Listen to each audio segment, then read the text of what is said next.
मित्रांनो, psychological horror अथवा supernatural horror या जॉनरमध्ये मराठी सिनेमा इंडस्ट्रीत ठळकपणे नाव घेता येईल असा एकही प्रयोग मला अशात तरी आठवत नाही. एखाद्या हॉरर चित्रपटात जादूटोणा, ब्लॅक मॅजिक, करणी वगैरे वगैरे सोबतच मनोवैज्ञानिक दृष्टिकोन यालाही तितकेच महत्त्व जेव्हा दिले जाते तेव्हा तो सिनेमा बनतो एक perfect psychological horror cinema. Marathi cinema इंडस्ट्रीत असलेली या जॉनरची पोकळी भरून काढायला यावेळी आले आहेत लेखक दिग्दर्शक ऋषिकेश गुप्ते. नमस्कार मित्रांनो, मी अजिंक्य उजळमकर आणि तुम्ही बघत आहात नवरंग रुपेरीचे यूट्यूब चॅनल. आणि आज मी रिव्ह्यू करणार आहे जारण या मराठी सिनेमाचा. हो, अगदी नेहमीप्रमाणे थोडक्यात. मित्रांनो, खरं सांगू का, प्रत्येक जॉनरमध्ये आपल्या बाळबोध सादरीकरणामुळे माती खाणाऱ्या मराठी सिनेमांच्या माझा अनुभवामुळे माझ्या जारणकडून फारशा अपेक्षा नव्हत्याच. म्हणजे ट्रेलर ओके होतं, पण अशात ट्रेलर छान आणि ॲक्च्युअल सिनेमा अतिशय घाण असं बऱ्याचदा होतंय, खास करून मराठी सिनेमासाठी. म्हणून मला जारणच्या हॉरर जॉनरपेक्षा त्याच्या बाळबोध होण्याची भीती जास्त मनात होती.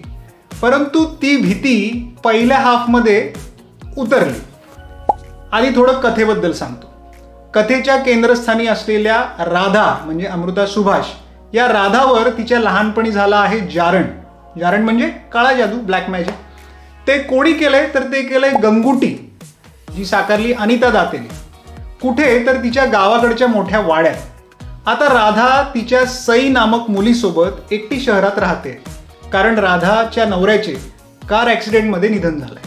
राधा एका विचित्र सायकोलॉजिकल प्रेशरमध्ये वावरत असल्यामुळे ती तिचे फॅमिली डॉक्टर असलेले डॉक्टर धनंजय, जी साकारलेत किशोर कदम यांनी, तर धनंजय यांची ट्रीटमेंट पण घेत असते.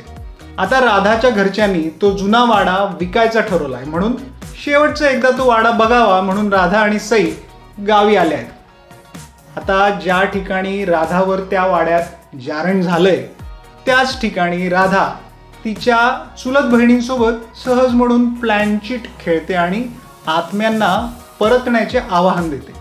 त्यांचा हा खेळ अर्धवट राहतो, पण पुढे जाऊन राधाच्या आयुष्यात एकानंतर एक धक्कादायक घटना घडण्यास सुरुवात होते. आता त्या घटना काय असतात? राधाला फक्त जारण झाल्याचाच त्रास असतो की तिला काही मानसिक आजार पण असतो? या सर्व प्रश्नांची उत्तरे देत कथा शेवटपर्यंत पोहोचते. मित्रांनो, जारणचा इंटरव्हल पॉईंट जेव्हा झाला ना, तेव्हा माझी काहीशी निराशा झाली होती. सिनेमा तसा मोजून 2च तासांचा आहे. त्या तासभराने होणाऱ्या इंटरव्हलपर्यंत मला काही फारशी मजा आली नव्हती. म्हटलं हे काय सगळंच अगदी प्रेडिक्टेबल होत चाललंय. सिनेमा पकडच घेत नव्हता. म्हणजे थोडीफार दचकादचकी होती, पण रटाळ अशा कहाणीमे ट्विस्ट काही केला येतच नव्हता. पण इंटरव्हल संपली रे संपली आणि सिनेमाचा जणू रंगच पालटला. इंटरव्हल नंतर ना केवळ पटकथा स्पीड पकडते, तर ती फुल फ्लेज युटर्न घेत एकानंतर एक ट्विस्ट समोर आणते. खास करून शेवटचा अर्धा तास किंवा शेवटची 20 मिनिटे तर अरे हे चाललंय तरी काय असं म्हणायची वेळ येते. कम्प्लीट टर्न अराउंड घेत ऋषिकेशने सिनेमा असा काही फिरवलाय की क्या कहने. मस्त. म्हणजे एकीकडे हॉरर एलिमेंट दचकवतात, तर दुसरीकडे पटकथेत येणारे ट्विस्ट तुम्हाला आश्चर्याचे धक्के देतात. ते ट्विस्ट असे आहेत की त्याची तुम्ही कल्पनाही केलेली नसते आणि तेवढा वेळ सुद्धा मिळत नाही. एकदम सुपरफास्ट पटकथा इंटरव्हल नंतर सिनेमाचा जो मजा आहे तो डबल करून जाते. या ठिकाणी डायरेक्टर ऋषिकेश गुप्तेची कमाल तर आहेच आहे, पण सोबतच सिनेमॅटोग्राफर मिलिंद जोगचा कॅमेरा, अभिजित देशपांडेचे कायच्या काय एडिटिंग आणि ए.व्ही. प्रफुल्लचंद्र यांचे बॅकग्राऊंड म्युझिक, या तिघांनीही डिस्टिंक्शनचे आणि सारखेच मार्क या तिघांना द्यावे लागतील. कुठल्याही हॉरर सिनेमात सर्वात महत्त्वाचे असतात हे तिन्ही डिपार्टमेंट. म्हणजे प्रत्येक सीनमध्ये कॅमेरा कसा लावला आहे आणि तो कसा मूव्ह होतोय, पाठीमागे वाजणारे बॅकग्राऊंड म्युझिक सिनेमाच्या हॉरर थीमला पुढे घेऊन जाते का नाही, आणि एडिटिंग क्रिस्पी असेल तर प्रेक्षकांना लागणारे धक्के, त्याचा परिणाम कैक पटीने वाढवतात. आणि या तिन्ही डिपार्टमेंटमध्ये योग्य माणसांनी सुयोग्य असं काम केलंय. आता लास्ट बट नॉट लिस्ट, कथेची राधा दी अमृता सुभाष. काय काम केलंय अमृताने. तुफान, एकदम तुफान. मला तर 90च्या दशकातील राम गोपाल वर्माच्या कॉन अथवा भूत मधली उर्मिला मातोंडकर आठवली बरं का. अमृताचे फेशियल एक्सप्रेशन मध्ये असलेली सहजता आणि विविधता एकदम माइंड ब्लोईंग आहे, माइंड ब्लोईंग. मित्रांनो, सिनेमा बघताना तिच्या गालावरील हालचालीकडे बारीक लक्ष द्या.